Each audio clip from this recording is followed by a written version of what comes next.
Kesaksian Akhir Abad, karya W.S. Rendra. Ratap tangis menerpa pintu kalbuku. Bau anyir darah mengganggu tidur malamku. Oh tikar tapaku, oh bau sungai Tohor yang kotor. Bagaimana aku akan bisa membaca keadaan ini? Di atas atap kesepian nalar pikiran yang digalaukan oleh lampu-lampu kota yang bertengkar dengan malam. Aku menyerukan namamu, wahai leluhur Nusantara. Oh Sanjaya, leluhur dari kebudayaan tanah. Oh Purnawarman, leluhur dari kebudayaan air. Kedua wangsamu telah mampu mempersatukan kebudayaan tanah dan air. Oh Resi Kuturan, oh Resi Nirata, empu-empu tampan yang penuh kedamaian. Telah kamu ajarkan tatanan hidup yang aneka dan sejahtera, yang dijaga oleh dewan-dewan hukum adat. Oh, bagaimana aku bisa mengerti bahasa bising dari bangsaku sendiri? Oh, kejauh Ladido, bintang cemerlang tanah budi, negarawan yang pintar dan bijaksana. Telah kamu ajarkan aturan-aturan permainan di dalam benturan-benturan keinginan yang berbagai ragam di dalam kehidupan. Ade, bicara, rapang, dan wali. Oh, lihatlah wajah-wajah berdarah dan rahim yang diperkosa muncul dari puing-puing yang tatanan hidup yang porak-poranda, kekuasaan, kekerasan, berak dan berdahak. Dia di atas bendera kebangsaan. Oh, anak cucuku di zaman cybernetik, bagaimana akan kalian baca prasasti dari zaman kami? Apakah kami akan mampu menjadi ilham kesimpulan? Ataukah kami justru menjadi sumber masalah di dalam kehidupan?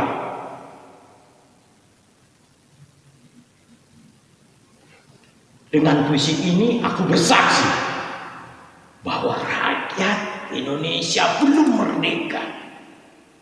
Rakyat yang tanpa hak hukum bukanlah rakyat yang merdeka.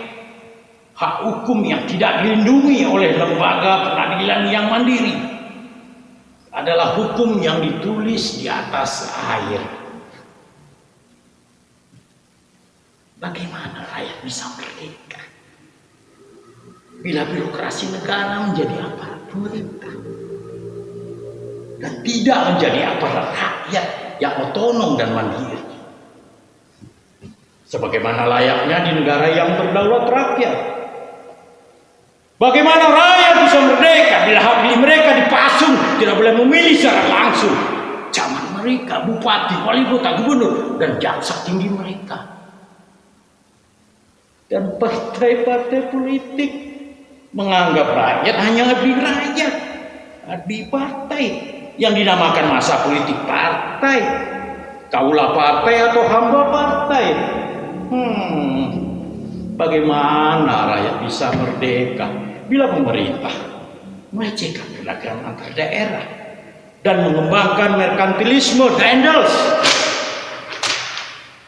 sehingga rela menekan kesejahteraan buruh, petani, nelayan, guru, dan serdadu berpangkat rendah?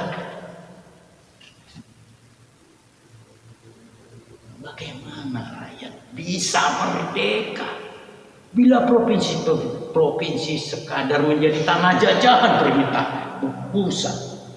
Tidak boleh mengatur ekonominya sendiri, tatanan hidupnya sendiri, dan juga keamanannya sendiri.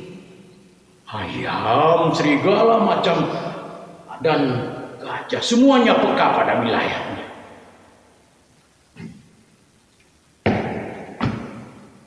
Setiap orang juga ingin berdaulat di dalam rumah tangganya.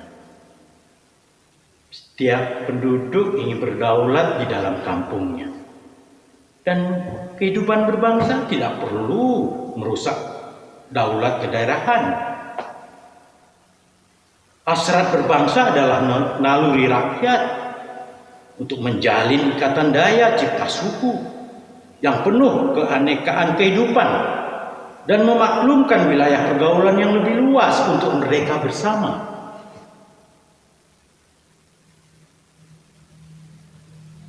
Tetapi lihatlah selubung kabut saat ini. Penjajahan tatanan uang, penjajahan modal, penjajahan kekerasan senjata, dan penjajahan oleh partai-partai politik masih merajalela di dalam negara. Dengan puisi ini aku bersaksi bahwa sampai saat puisi ini aku tanda tangani, para elit politik yang berkedudukan ataupun yang masih di jalan tidak pernah memperjuangkan sarana-sarana kemerdekaan rakyat. Mereka hanya rusuh dan gaduh, memperjuangkan kedaulatan golongan dan partainya sendiri. Mereka hanya bergulat untuk posisi sendiri. Mereka tidak peduli dengan posisi rakyat, tidak peduli dengan posisi hukum.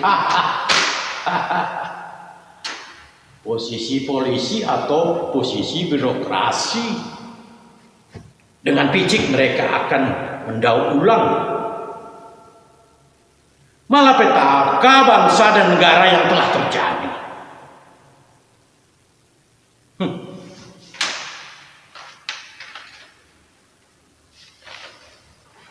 Oh, Indonesia.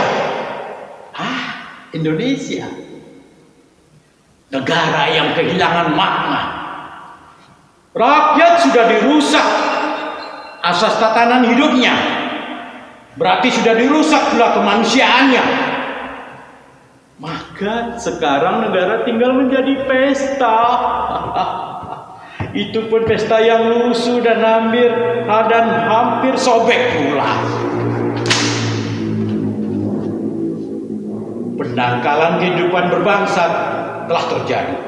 Tata nilai rancu, dusta, pencurian, penjarahan, dan kekerasan halal. Manusia sekedar semak belukar yang gampang dikacau dan dibakar. Paket-paket pikiran murah dijajakan. Penalaran amarah yang salah mendorong rakyat terpecah belah. Negara tak mungkin diutuhkan tanpa rakyatnya dimanusiakan. Dan manusia tak mungkin menjadi manusia tanpa dihidupkan hati nuraninya. Hati nurani adalah hakim yang adil untuk diri kita sendiri. Hati nurani adalah sendi dari kesadaran atas kemerdekaan pribadi. Dengan puisi ini aku bersaksi bahwa hati nurani itu meski dibakar tidak bisa menjadi abu. Hati nurani senantiasa bisa bersemi meski sudah ditebang putus di batang. Begitulah fitrah manusia, ciptaan Tuhan Yang Maha Esa. Candi Coto, 31 Desember 1999. W.S. Rendra.